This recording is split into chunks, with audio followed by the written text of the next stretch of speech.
Hello friend, welcome to my channel. Friend, आज की इस वीडियो में मैं आपको 12th हिंदी के मोस्ट इम्पॉर्टेंट टॉपिक बताऊंगी। ये टॉपिक इतना ज़्यादा मोस्ट इम्पॉर्टेंट है क्योंकि ये हर साल पूछा जाएगा। तो फ्रेंड, अगर आपने इस निबंध को याद कर लिया तो आपको और किसी निबंध को याद करने की आवश्यकता नहीं है, क्योंकि ये निबंध इतना मोस्ट इम्पॉर्टेंट है क्योंकि ये हर साल पूछा जाता है। ठीक है, एक बेरोजगारी और शिक्षा नीति। ठीक है, इस तरीके के निबंध दो तीन है, मैं आपको बताऊंगी कि वो निबंध कौन कौन से हैं जो आपको याद करने पर।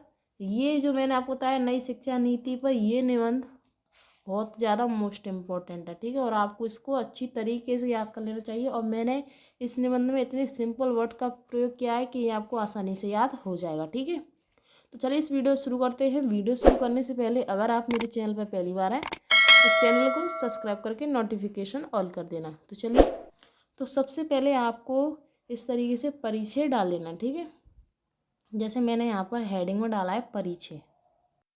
पर दोस्तों, आपको जैसे आप किसी पर भी निबंध लिख रहे हैं तो आपको सबसे पहले ऊपर हेडिंग में आपको डालना है कि आपको किस पर निबंध लिखना है। बेरोजगारी पर लिखना है तो आपको बेरोजगारी लिखनी है।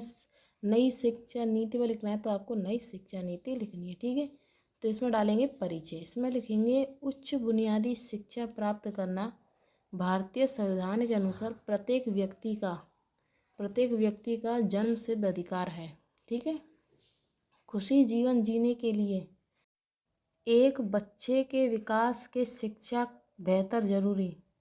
ठीक है, में शिक्षा बेहतर जरूरी है। पुरानी राष्ट्रीय शिक्षा नीति में बदलाव करके जुलाई 2020 में नई शिक्षा नीति लागू की गई है। ठीक है, तो इसमें आपको परिचय में लिखना है कि उचित बुनियादी शिक्षा प्राप्त करना भारतीय संविधान के अनुसार प्रत्येक व्यक्ति का जन्मसिद्ध अधिकार है। ठीक है, खुशी जीवन जीने के लिए एक बच्चे के विकास में शिक्षा बेहतर जरूरी है।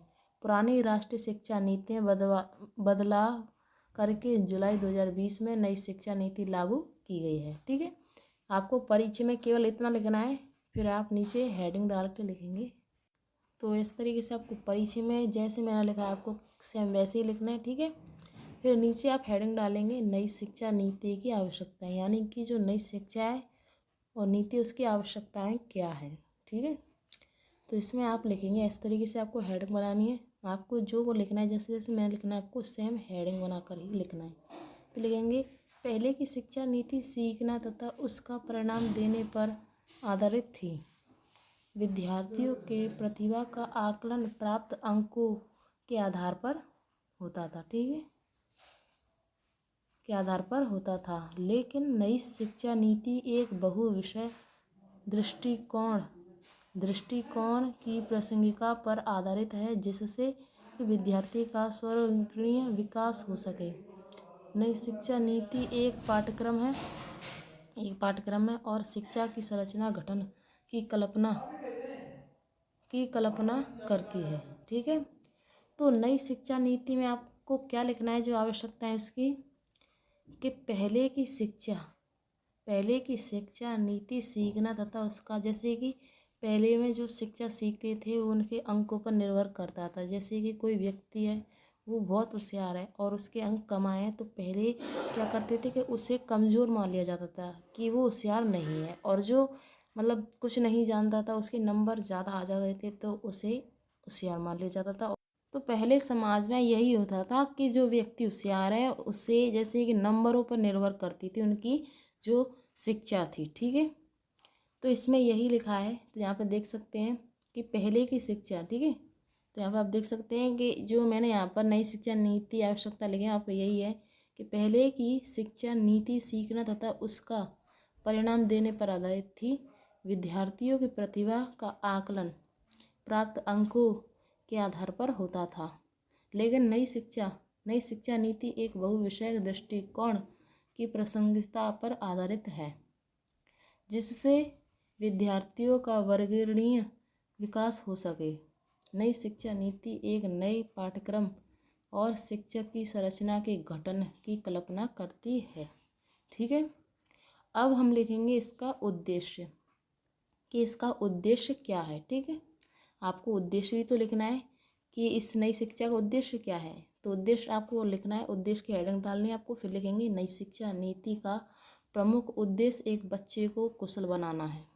ठीक है, एक बच्चे को कुशल बनाना है और साथ ही साथ वह जिस क्षेत्र में रुचि रखता है, जैसे कि तो इसमें लिखा है कि जिस क्षेत्र में रुचि रखता है, जैसे कि बच्चा की कोई भी अपनी जो ये सब्जेक्ट होती है जिसमें बच्चे को बहुत मज़ा आता है उसे पढ़ने में, तो इसमें लिखा है कि रुचि रखता है उसी क्षेत्र में उसे प्रशिक्षित रखना है। ठीक है, उसी की जो शिक्षा चाहता है उसी को उसे देना चाहिए, जिससे तो लिखना है कि इस तरह उसकी, ठीक है, इस तरह उसकी क्षमताओं का पता लगाया जा सकता है कि वो इसमें किस तरीके से कुशल निपुण है इस कार्य में। ठीक है, जैसे भी आपको कोई भी सब्जेक्ट में ये अच्छा हो कोई बच्चा, तो आपको उसी सब्जेक्ट को उसके लिए आपको बताना चाहिए कि आपको इसमें ज़्यादा रुचि है, तो आपको इसे इस तरीके से पढ़ना चाहिए। ठीक है, तो इस तरीके से आपको उद्देश्य लिखना है। दूसरी हेडिंग है नई शिक्षा नीति के लाभ।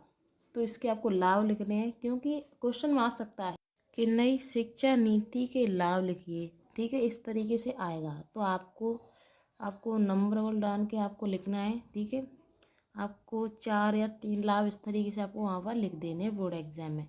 तो इसमें लिखेंगे, पहले तो आपको एड डाल लेंगे नई शिक्षा नीति के लाभ। फिर इसमें आप लिखेंगे सभी को स्कूली शिक्षा उपलब्ध कराना सरकार का लक्ष्य है। ठीक है, सबसे पहले आपको ये लिखना है। दूसरा लिखेंगे, ठीक है, दूसरा लिखेंगे कि इस नीति से लगभग 2 करोड़ छात्र स्कूली शिक्षण संस्थानों में वयस्क आ सकेंगे। ठीक है, आपको दूसरा क्या लिखना है कि इस नीति से लगभग 2 करोड़ छात्र स्कूली शिक्षण संस्थाओं में वयस्क आ सकेंगे। तीसरा पॉइंट लिखना है कि इस नीति के तहत 8 वर्ष की आयु तक के बच्चों की प्रारंभिक देखभाल। ठीक है, कि इस नीति के तहत 8 वर्ष के बच्चों की आयु तक के बच्चों की प्रारंभिक देखभाल राष्ट्रीय पाठ चर्चा पर जोर दिया जाएगा। इसमें क्या लिखा है कि इस नीति के तहत 8 वर्ष की आयु तक के बच्चों की प्रारंभिक देखभाल राष्ट्रीय पाठ्यक चर्चा पर जोर दिया जाएगा। और लास्ट का पॉइंट क्या है कि इस नीति के उच्च शिक्षा की प्राप्ति हेतु शिक्षण संस्थान स्थापित किए जाएंगे। ठीक है, लास्ट पॉइंट क्या है कि इस नीति के उच्च शिक्षा की प्राप्ति हेतु शिक्षण संस्थान स्थापित किए जाएंगे।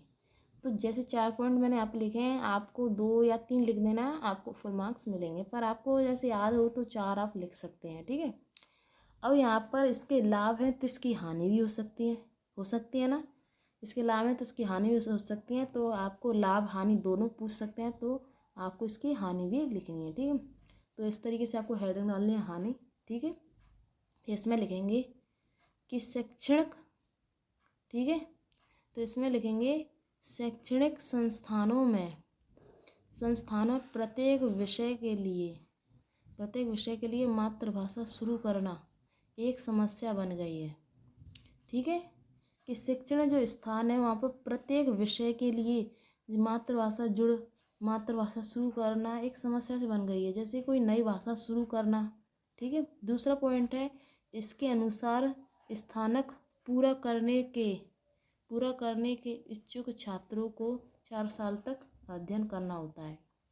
तीसरा पॉइंट है भाषा को लेकर बच्चों के छोटे से दिमाग पर अधिक बोझ बढ़ जाता है। जैसे कि छोटे से बच्चे को शुरू से हम कोई शब्द जैसे इंग्लिश सिखाएं तो उसे बहुत ज़्यादा जोर पड़ेगा उसके दिमाग पर, क्योंकि वो इंग्लिश को जानता ही नहीं है, और उनसे हम उसको याद कराएं उसकी मीनिंग वगैरह, तो उसके दिमाग पर जोर पड़ेगा। ठीक है, अब चलिए इस सभी का जो निष्कर्ष है वो क्या है वो आपको लिखना है।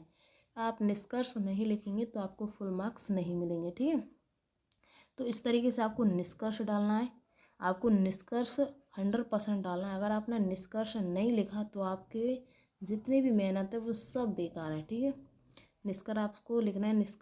निष्कर्ष में लिखेंगे कि यह शिक्षा प्रणाली वर्ष, तो इसमें लिखेंगे यह शिक्षा प्रणाली वर्ष 1986 की शिक्षा नीति के परिवर्तन का परिणाम है। इसे विद्यार्थी और देश के विकास को बढ़ावा देने के लिए लागू किया गया है। इस नीति के तरह वर्ष 2030 तक अपने उद्देश्य प्राप्त करने का लक्ष्य है। ठीक है, तो इसमें आप लिखेंगे कि इस शिक्षा प्रणाली वर्ष 1986 की शिक्षा नीति के परिवर्तन का परिणाम है, जिसे शिक्षार्थी और देश के विकास के बढ़ावा देने के लिए लागू किया गया है। इस नीति के तरह, ठीक है, इस नीति के तरह वर्ष 2030 तक अपने उद्देश्य के प्राप्त करने का लक्ष्य है। ठीक है, तो निष्कर्ष आपको जैसे मैंने लिखा है आपको वैसे ही लिखना है। वीडियो अच्छी लगे तो वीडियो को लाइक कर देना। अगर चैनल पर पहली बार हो, चैनल को सब्सक्राइब करके नोटिफिकेशन ऑल कर देना। चलिए मिलते हैं।